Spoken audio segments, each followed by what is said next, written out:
Hello, I'm Vinny.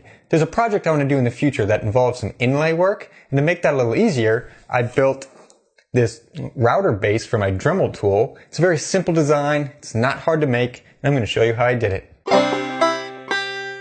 The router base was made from some pine dimensional lumber that was 3/4 of an inch thick and 3.5 inches wide, a piece of 2.4 millimeter thick polycarbonate, but acrylic or any clear stiff plastic would work, and some hardware that I'll talk about later.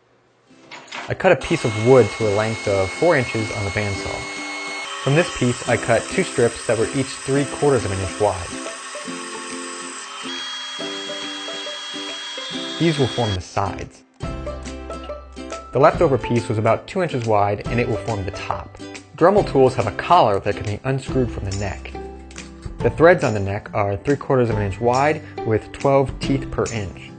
I couldn't find a nut to match that, but my Dremel came with a clear plastic attachment that I didn't think I'd ever use, so I sacrificed it for this project.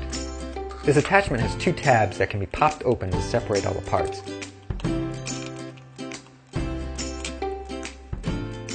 The part I wanted was the one that could screw onto the neck of the Dremel.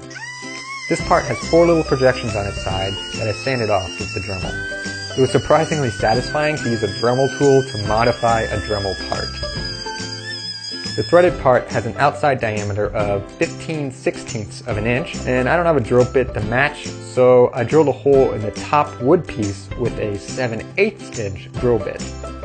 And I also drilled 2 1/4 inch holes on either side. Then I sanded that big hole to fit the threaded part. I screwed the threaded part onto my Dremel and marked where the front of the tool was. I mixed up some 2-part quick setting epoxy and epoxied the threaded part into the top wood piece, making sure to align my mark with the front.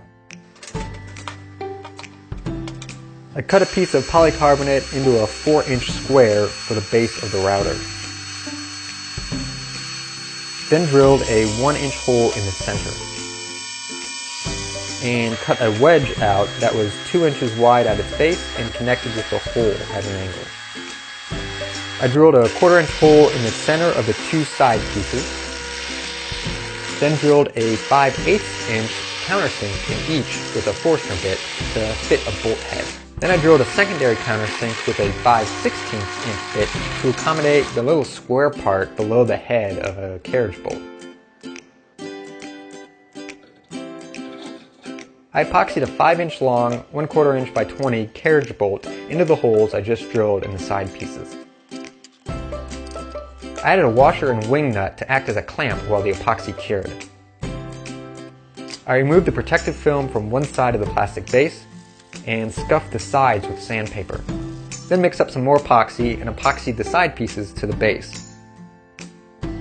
I used the top to make sure the bolts were aligned properly and added some clamps to hold it together as the epoxy cured. To assemble the router base, I added a nut to each bolt. These nuts set the depth of the bit. Then I added a washer, then slid the top on, added another washer, followed by a wing nut. The wing nut locks everything in place.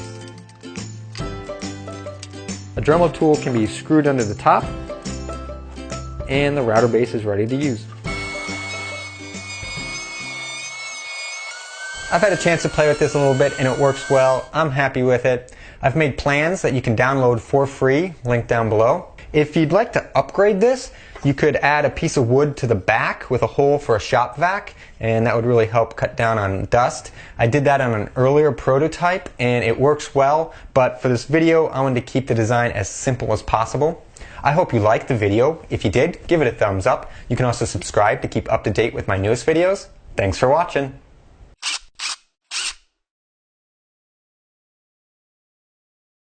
I played around with this a little bit and it works quite well. You could upgrade this. You could upgrade it by putting in... If you wanted to upgrade it, you could upgrade it by just adding another piece of wood in the back with a hole for a...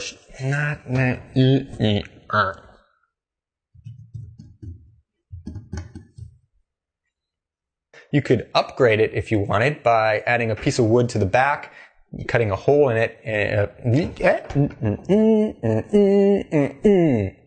That was pretty good.